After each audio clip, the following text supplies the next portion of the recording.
Okay, next, we're gonna look at 2012 paper.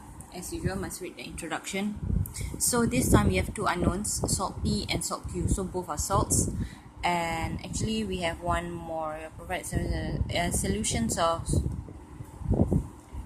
solutions of P, Q, and R. So we have three unknowns. Salt, and R is also a salt. So when we talk about salts, we are talking about the nitrate, carbonate, sulfate, or chloride. Yeah. And they say that each salt contains only two ions, and then between three salts, they actually have two different cations and two different anions. So we can actually track that.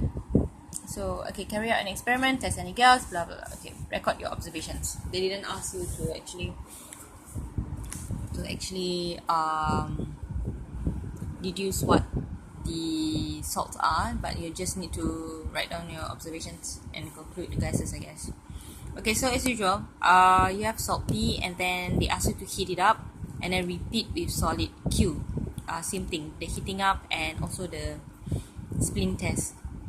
You're supposed to do the glowing splint, which is the test for oxygen. So if when you do the glowing splint and then there is oxygen, then here you will write that upon heating, a colorless and odorless gas relights glowing splint. Oxygen gas, that's one, right? Colorless, because you need to state the gas, how is it? Because different gas, like for example, if it's brown, then you will say that nitrogen dioxide gas is evolved. If it's brown gas produced, and because it's nitrogen gas, then it will also produce oxygen, right? So this is what you write. For example, if it's brown, then you must say it has a choking smell. Then you must test for litmus paper. If the blue litmus paper turns red, means it's acidic. And if it's choking smell, and then and it's brown gas, then it's nitrogen. Then you see nitrogen dioxide evolve.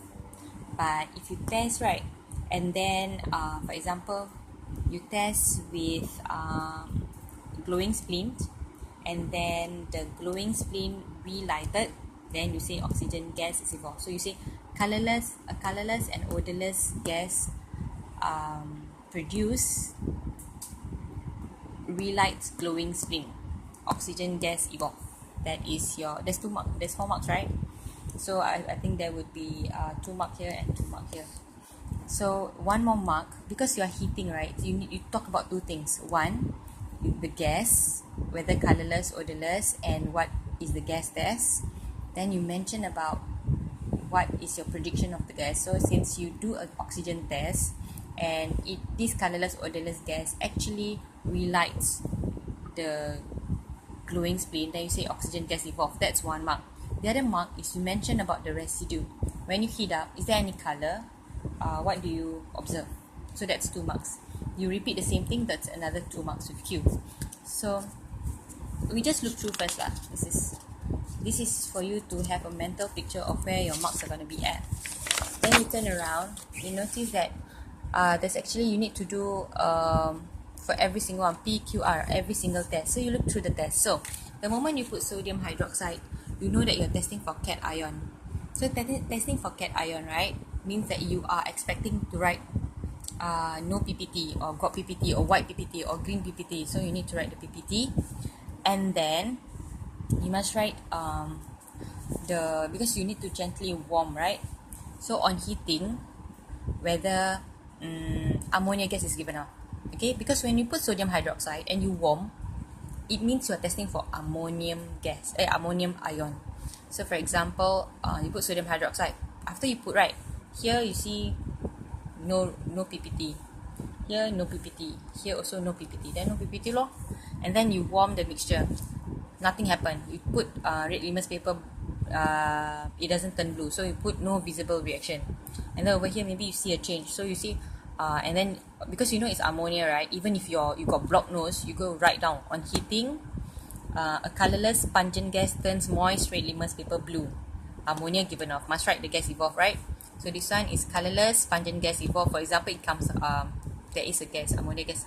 So you put a colorless pungent gas evolved turns moist red litmus paper blue. So you know for Q and R, ammonium is evolved. So because they say there are two different cations, two different anions, so you know NH4 plus exists, right? and then just now in the front page there's oxygen gas evolved, right? Okay, can continue. So ammonium is evolved, and then you go to do the second one. Then you put, because you put sodium hydroxide, then you put aluminium foil. Remember I said when you put aluminium foil, right? When you put aluminium foil, you are testing for nitrate, right? So nitrate, you know, is an acidic gas. So when you say evolve with litmus paper, so somewhere here you must say that the colorless pungent gas. So here, for example, you must continue to say if there's any change. So for example, when you put aluminium and then you test, there is it turns red, the moist red litmus paper blue, then it means that nitrate is present. So for in this case, right, if I was looking at the answer sheet, apparently, so here a colorless pungent gas turn moist red litmus paper blue. This one don't have already. When you test, right, this time around, after you put aluminium foil, there's no visible reaction. So and then this one also got, so which means that for this case, right, there is a nitrate. So we have one more, we have an anion, a cation, so we need to look for another two. So this P is a nitrate, this one is not a nitrate, this is a nitrate, this is an ammonium. So R, right, for R we can pretty much say that it's an ammonium nitrate. We can conclude that really, but never mind, continue. So next one is you're gonna try silver nitrate. This is a silver, we want to put silver nitrate with all these things, right? We are actually testing for chloride. So you test whether what PPT formed. So what PPT, no PPT, what PPT, or whatever. So what PPT, if you got PPT, you say what PPT formed. Okay. Then you put ammonia and shake. So they want to see whether it's soluble in excess or not. So for example, this one no reaction lah, because no PPT what.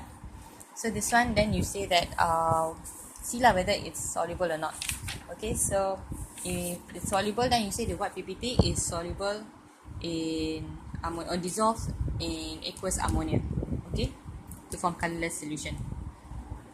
And then for this one, you put barium chloride, you're testing for sulfate. So here you know that a chloride is present, right? From here you know chloride is present, so you know Cl minus is present. So you have the second anion. So your anion complete really, because you have two anion and two cation, so you don't know what's the other one. So then you do you're going to do barium chloride. Now the thing is barium chloride is the test for sulfate. What is sulfate? Sulfate is an anion, right? So, but then you already have two anions, so likely there's no PPT here. But never mind, you just go and try. But this is in your head lah. So in your head, so when you try, really there's no PPT. So don't be surprised when, how come no PPT? I try it. So it's okay, because you already have your two anions, what? Okay, which is, so here you would not see anything, but don't be surprised. Okay, so then coming back to here, you're actually supposed to make conclusions. So you can say, so there are four things. You can say that you can talk about upon adding of aluminium foil and sodium hydroxide, ammonium is evolved. So P contains a nitrate. Then you say you write the same thing for R contains a nitrate. R is actually, you can talk about R is ammonium nitrate because of this, because of part B, and the second part of part B. Then you can talk about